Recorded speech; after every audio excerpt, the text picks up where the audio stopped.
Welcome to Run Rudolph Run headquarters 2020. I'm here with Polyester Rudolph. and Oh yeah.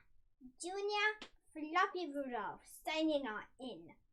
cool. And so here with my lead assistants here, just a kick off roll call for 2020. I'll be posting on the Facebook page a poll, as well as I'll put the question out there on the Strava page for those who are not on Facebook. As you go through your Rudolph journey this year, feel free to post photos or comments on your progress on the Strava group on Facebook. And if you do post photos on Instagram, go with the hashtag Run Rudolph Run. What I'll do here is actually go through and share the screen and just explain some of the different Rudolph type challenges. But before that, Run Rudolph Run is free.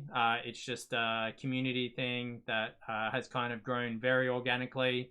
The disorganization committee has been surprised at just how many more new Rudolphs that we get every year. I think we're nearly approaching 300 in the Facebook group, so it'll be interesting to see how many up for a running challenge this year in 2020.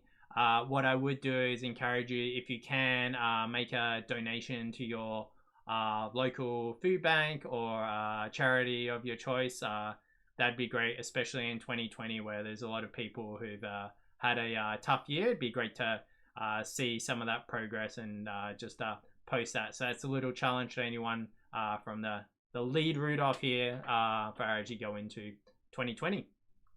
So with that, the polls will be up on the Facebook group, but if you are interested in how some of these challenges work, I'm just going to quickly go through these now. If you do have an idea for a new challenge or that, the key rule of Rudolph is there are no rules. It's just a silly thing I came up with. So you can create your own challenge. You can do what you wish to do. We will announce it, but we do have what we call Redemption Rudolph, which is if you have missed any days or anything like that, is to complete those days from the 25th of December through to the end of December. So if you miss a day, don't feel that you have to drop out. There's still that option at the end there. So with that, I'll kind of take us through some of the different Rudolph challenges that people have done. And so I'll start with like one that's very good for anyone who's maybe just been doing a little bit of running or just getting into it, and it's that it's running or walking 5 kilometers a day, and that is called the consistent Rudolph from that there. Next one is the Egyptian Rudolph. So this is where this is a pyramid workout for those who are familiar with that over the first 24 days of December. And what you'll see is that you'll be starting at 1 kilometer, 2, 3, 4. But once you get to 12 on December 12th, then you get to roll back down the hill, and 12, 11, 10, 9, 8, 7, 6, 5, 4, 3, 2, 1. We have the Imperial Rudolph. This one's a bit of a crazy one, but this is where essentially you're knocking off what we'll talk to at the end, the traditional Rudolph, but in miles. I think there's only been one person who's completed this one, maybe two. So this one you definitely want to be having already been doing some mileage before coming into this. The Rudolph Heard. So this is a great one. Team up, create your own virtual Rudolph Heard, and knock off the distances on the chart. So this is great if you don't feel like you want to run every day or the like, and to go through there, and it's a good option there, and then you can work as a team to knock off the challenge. We have Rudolph Roulette, which is where the aim here is to run every distance between 1 and 24 kilometers across the 24 days, but there'll be a random number generated, and that will determine what the order is and what those distances are for the challenge. And so we've had a few people do this one. It's a bit of an interesting one because you really don't know what's coming up the next day.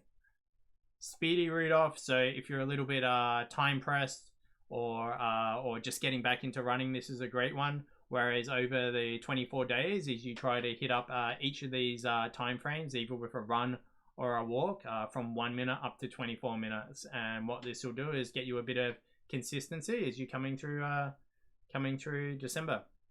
And of the ones I'll share here, or there might be a couple more we'll see, but this is traditional Rudolph. So this is how it all started 6 years ago. I came into December and felt like I needed to start running a bit more again. And so on December 1st, I ran a kilometer. December 2nd, ran a kilometer. 2 kilometers. December 3rd, 3, and so on. So this one starts off feeling like it's going to be really easy, but that last week has 147 kilometers of running in it. So it's a pretty epic end and earning your Christmas pie. We've got a la carte Rudolph.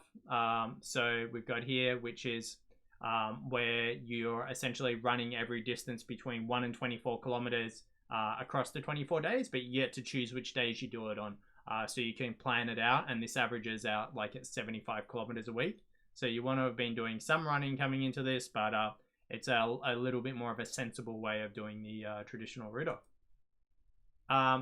12 days of Rudolph. This one's great. This one's great if you are just getting back into running, or you're just not into doing crazy distances, which is quite sensible, to be honest.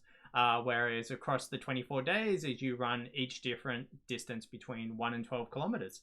So you can spread it out. You can have some rest days in there, and it's a good challenge that a lot of people tend to gravitate towards. And we talked about a la carte Rudolph. So with that, I will wrap it up. I'll post the poll options of that on the pages, and we'll look to share. But share your stories, encourage each other, and have fun. It's been a tough year, so hopefully we can create some joy and happiness here, and have a great Run Rudolph run season. So thank you all. Bye. Bye.